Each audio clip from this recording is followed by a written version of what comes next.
pourquoi, face à des dizaines de milliers de morts à Gaza, dont des milliers d'enfants, face à 150 collégiennes iraniennes abattues dans leur école, une grande partie du monde occidental reste-t-elle si silencieuse et si froide, des familles entières rayées de la carte, des vies brisées par milliers. Et pourtant, cette souffrance massive provoque souvent peu d'émotion et peu d'indignation réelle. Cette indifférence n'est pas naturelle.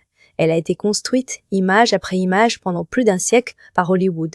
La majorité des films présentent les Arabes de manière négative.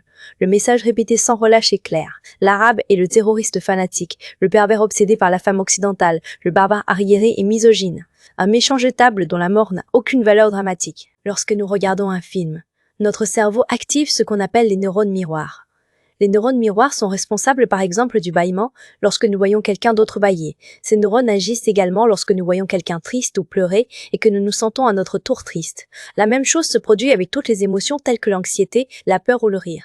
Ces cellules nous permettent de ressentir les émotions et les actions des personnages comme si nous les vivions nous-mêmes. Des études en neurosciences montrent que lorsque les personnes sont perçues comme moins humaines, le cerveau active beaucoup moins ces neurones miroirs. Résultat, nous ressentons moins d'empathie, moins de simulation mentale de leur souffrance. Par exemple, dans le dessin animé Aladdin de Disney, vu par des centaines de millions d'enfants, Aladdin et Jasmine ont des traits et une apparence rassurante. Tous les autres ont des traits exagérés, laids et menaçants. Le cerveau enregistre inconsciemment qu'il existerait probablement quelques Arabes gentils dans ces pays peuplés de barbares. Avec la répétition sur des décennies, c'est la théorie de la cultivation qui entre en jeu. Cette théorie, largement validée par des centaines d'études depuis les années 70, explique que l'exposition prolongée à des messages médiatiques identiques finit par façonner notre perception de la réalité. Plus nous voyons les Arabes systématiquement dans le rôle des méchants, plus notre cerveau considère cela comme la norme. Le subconscient finit par intégrer que la vie des Arabes a moins de valeur. Et oui, il faut même se méfier des petites filles. Des recherches confirment cet effet. Les personnes qui s'informent principalement via les médias mainstream ont plus d'émotions négatives envers les musulmans, les perçoivent comme plus agressifs et soutiennent plus facilement des politiques qui leur nuisent. Les films jouent aussi leur rôle. C'est pour cela que nous pouvons pleurer à chaudes larmes quand un chien meurt dans un film, alors que des dizaines d'Arabes qui se font massacrer à l'écran nous laissent totalement indifférents. C'est aussi pour cela que dans de nombreux films de guerre, quand des soldats américains envahissent un pays du Moyen-Orient et tuent des centaines d'Arabes, c'est présenté comme de l'action excitante, du spectacle héroïque avec musique entraînante. Mais quand un seul soldat américain tombe, tout change. Musique triste, gros plan émotionnel, larmes des camarades. Le message inconscient est puissant. Une vie américaine vaut 1000 vies arabes. Ils ont utilisé le même procédé avec les peuples autochtones d'Amérique. Pour rendre leur génocide acceptable aux yeux du public, les westerns ont présenté les Indiens comme des sauvages sanguinaires menaçant la civilisation.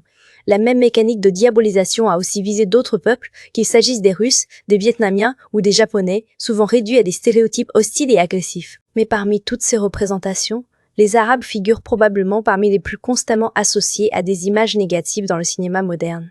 Même en France, les personnages arabes et noirs sont eux aussi souvent enfermés dans des rôles stéréotypés. Délinquants de cité, jeunes violents, individus impulsifs ou en marge de la société, des représentations récurrentes qui contribuent à associer toute une communauté à une image négative et réductrice. Aujourd'hui, cette mécanique est parfaitement visible. Des dizaines de milliers de morts arabes passent presque inaperçues ou sont minimisées parce que des générations entières ont été conditionnées à les considérer comme les méchants de l'histoire. Hollywood n'a pas seulement diverti le monde, il a fabriqué une hiérarchie invisible des victimes. Il a appris à des millions de personnes à ressentir moins d'empathie pour certaines vies que pour d'autres. Et lorsque les Arabes sont présentés de manière positive, Hollywood a tendance à confier les rôles principaux à des acteurs blancs. Les personnages moyen-orientaux sont ainsi régulièrement incarnés par des acteurs occidentaux, comme si un personnage héroïque ne pouvait être pleinement accepté par le public qu'à condition d'en avoir les traits. Les stéréotypes ne restent jamais confinés à l'écran. Répétés pendant des décennies, ils finissent par façonner notre regard, influencer notre empathie et parfois même déterminer quelle souffrance mérite notre attention. C'est pourquoi la question de la représentation n'est pas un simple débat sur le cinéma. Elle touche directement à notre capacité à reconnaître l'humanité de l'autre. Des exceptions très positives ont tout de même existé. Dans Kingdom of Heaven par exemple, Ridley Scott présente le dirigeant musulman Saladin comme un homme honorable et pragmatique plutôt qu'un simple antagoniste.